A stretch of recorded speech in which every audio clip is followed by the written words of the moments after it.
Hi, I'm Maria May Pigapar, here to discuss the method in writing a research proposal. The method that we will gonna know how to write the method in a research proposal. So let's define the methods. The methods or research methods refer to the tools that one used to do a research.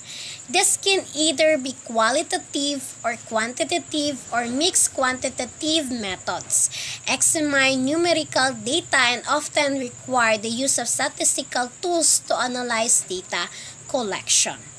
So, the methods is a section of research proposal contains detail about how you will conduct your research. It includes your study design, the methodology, and the methods that you plan to use, as well as your work plan, the activities that you plan to undertake to complete your project. The methods of section of research proposal must contain all the necessary information that will facilitate another researcher to replicate your research. By the way, habol ko lang before we proceed on a research concept, always remember that the data that will answer your research problems depends on the method. No matter how comprehensive and well-researched your introduction, gap, and problem are, if there is a problem on the method, the finding of the research may not be solid or reliable. So now let's proceed on the research concept, which is the research approach, research design, and research techniques. So now let's define these three types of research concept that included in the method. So the first one of research concept, which is the research approaches, can be defined as the collection of procedure and plans that design the overall process of research.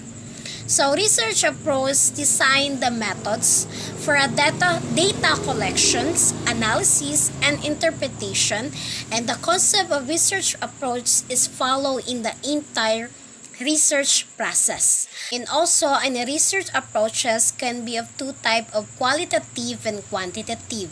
When the researcher wants to determine or check the presence or absence of an element in the study, then quantitative methods are used.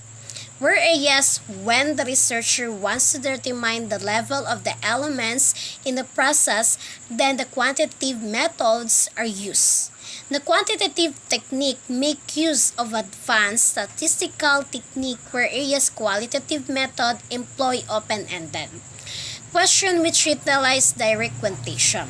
The researcher can utilize quantitative method in the form of statistical techniques for hypothesis testing and qualitative methods in the form of semi-structured interview.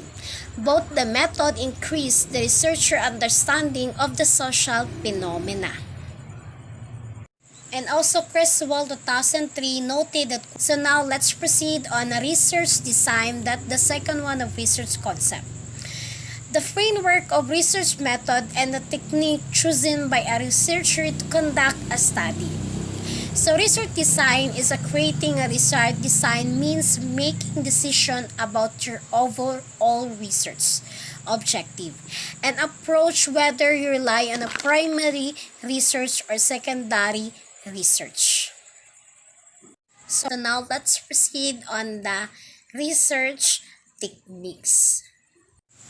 So now let's proceed on the last one of research concept, which is the research techniques. So let's define. So research techniques is the strategy, process, or techniques utilized in the collection of data or evidence for analysis in order to uncover new information or create to better understanding of a topic. So now, what is this research techniques? So research techniques refer to behavior. Example, note-taking and instrument. Example, in measurement skills. We use in performance in research method. And that is the research techniques. So that's all the research concept, which is the research approaches, research design, and research techniques. So now let's proceed on the part of methods. We will gonna discuss the part of the methods. So let's proceed on the part of the methods. So in this part of the method is term use in the method part of the research vary depending on the approach or design used in the study or on the institution. When the writing as subparts, always go back to the design and approach of your study. Usually the content of the subparts are follow, which is we have the 6th part of the methods, which is the design, the population and local and data gathering tool, and the data collection procedure and data gathering procedure, and the 5 is data analysis, and the last one ethical consideration. So let's first define the design. So the design is the subparts of the method state that approach and decide or strategy of inquiry that will be used in the study.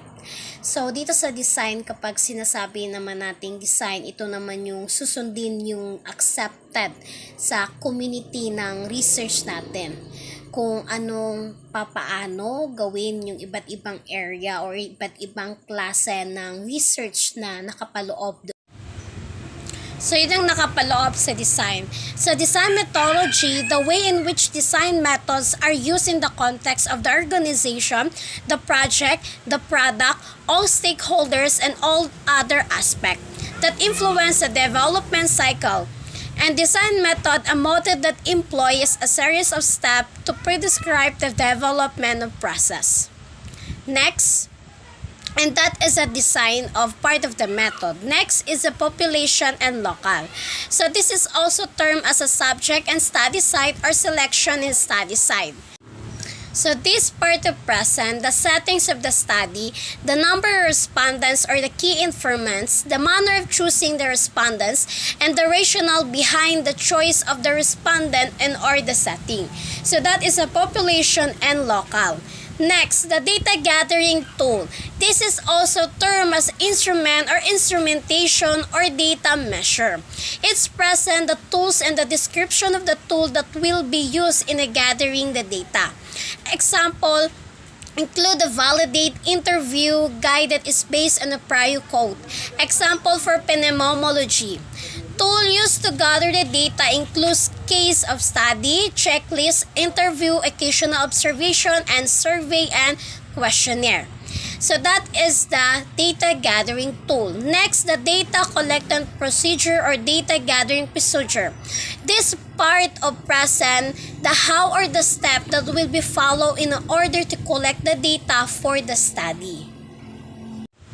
Data collection is the process of gathering and measuring information of variable of interest. Is an established, the systematic fashion that enables one to answer a state research question or test hypothesis and evaluate outcome. Some data collection method includes survey, interview, test, psychological evaluation, observation, review of existing records, and biological sample. So next, the data analysis. This may also be the term data classification mode of analysis of treatment of data. So this part show the data will be treated and present the process of systematically applying statistical and logical technique to describe and illustrate the contents and recap and evaluate the data. So in a data analysis is summarize the collected data and evolve the interpretation of data gathered through the use of analytical and logical reasoning to determine the patterns, relationship, or trends.